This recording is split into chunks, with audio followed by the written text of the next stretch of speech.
Hello මගේ යාළුවනේ. ඉතින් ඔයාලට කොහොමද? ඉතින් ඔයාලා හැමෝම පරිස්සමින් සතුටින් ඉන්නව නේද? හැමෝම මගේ channel එකට ආදරයෙන් පිළිගන්නවා. මං හිතුවා ඔයාලත් එක්ක මගේ ලයිෆ් ස්ටයිල් එක share කරගන්න. බලන්නකෝ යාළුවනේ මේ මලට වහලා ඉන්නේ කවුද කියලා මල් පැණි බොන්න. හරි. ඉතින් ඔන්න මම උදෙන්මද නැගිටලා මම මුලින්ම කරන්නේ මගේ රූම් එකේ බෙඩ් එක අස් කරගන්න එක. ඊළඟට මම මගේ ටේබල් එකත් අස් කරගත්තා. උදේ පාන්දර නැගිට්ටට පස්සේ මට වෙන කිසිම වැඩක් කරන්න හිතෙන්නේ නැහැ යාළුවනේ. මගේ රූම් එක අපිලිවෙලට තිබ්බොත් ඒ නිසා මම මුලින්ම කරන්නේ මගේ රූම් එක හොඳට ක්ලීන් කරගන්න එක. ඉතින් යාළුවනේ අද දවස නම් හරිම රිලැක්ස් එකේ ස්ලෝ එකේ තමයි මගේ උදේවරුව මම ස්ටාර්ට් කරේ. කලබලයට නැගිටලා ඒ විදිහට නෙවෙයි. ඇත්තටම මේ විදිහට දවස පටන් ගත්තාම මුළු දවසම හොඳම එනර්ජි එකෙන් අපිට අපේ වැඩ ටික කරගෙන යන්න පුළුවන්. ඊළඟට ඉතින් අනිවාර්යයෙන්ම දෙයක් තමයි මම උදේට අනිවාර්යයෙන්ම හිස් බඩ වතුර බොනවා.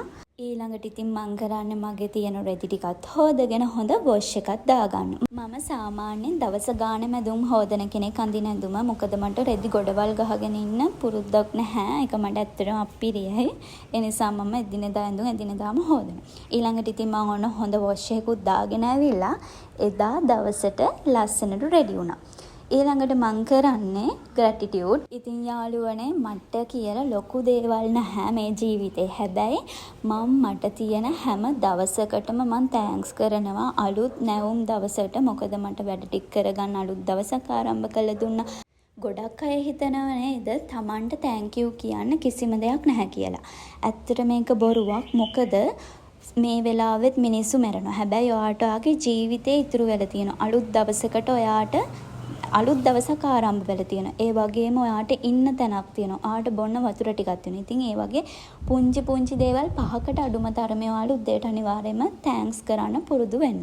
ඊළඟට තිබ්බ වැඩේ තමයි මට එදා දවසේ මගේ බිස්නස් එකේ කෑෂ් බුක් එකයි ඕඩර් බුක් එකයි කම්ප්ලීට් කරන එක. මාසේ අන්තිමට මම මේකේ ආදායම් වියදම් ඒවා හදලා ප්‍රොෆිට් එක වෙනම හොයනවා. ඉතින් ඒ වැඩ ටික තමයි මම කරන්නේ. ඒ වගේම අලුත් මාසෙට අලුතෙන් ආයිම මේ විදිහට වගු ගහලා රෙඩි වෙනවා. ස්මෝල් බිස්නස් කරන කෙනෙක්ට මම දෙයක් කියන්න. මමත් ස්මෝල් බිස්නස් එකක් තමයි දැනට කරගෙන යන්නේ යාළුවනේ. ඉතින් මේකෙදි මට අර ආදායම් වියදම් ගණනය කරගන්න සමහර වෙලාවට මට ඒක මම බැරෑරුම් විදිහට හිතනවා. ලොකුවට හිතනවා. එහෙම හිතුවොත් අනිවාර්යෙන් මේක කරගන්න බෑ. අමාරුයි. ඒ නිසා ඔයාලා සරලව හිතලා මේ විදිහට ඔයාලා අනිවාර්යෙන්ම ආදායම් වියදම් මේ ලිස්ට් කරලා තියාගන්න. සමහර ගොඩාක් අය ඉන්නව නේද බිස්නස් එකක් ඔන්න කීයක් හරි දාලා පටන් ගන්නවා.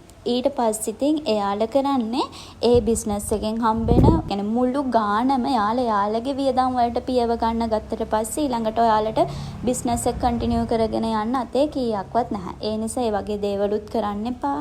ඔයාලට කියන්න අමතකුණානේ මම ග්‍රැටිටියුඩ් වගේම මෙඩිටේෂන් උත් කරනවා. ග්‍රැටිටියුඩ් මම සාමාන්‍යයෙන් උදේට කරන්නේ, මෙඩිටේෂන් මම හවසට කරන්නේ. මොකද මට ඔක්කොම එක සැරේ බදාගෙන එකම ටයිම් එක කරන්න තරම් මනස හැදෙන්නේ නැහැ. හැම කරන අයත් ඉන්නවා. හැබැයි මට බෑ.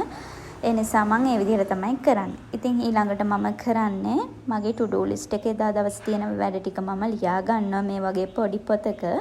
ලියලා ඒ කරන වැඩ ටික මම මේ විදිහට කපනවා. කරන වැඩේ කපනවා. ඉතින් එතකොට මට වැඩ ගොඩ ගැහෙන්නෙත් නෑ. මම පිළිවෙලට වැඩ ටිකත් කරගෙන ඒ වගේම දවස් අවසානයේ හරිම නිදහසේ ඉන්නත් පුළුවන්. මොකද මට හිතට හරියන වැඩ ප්‍රමාණයකුත් මං කරලා නිසා.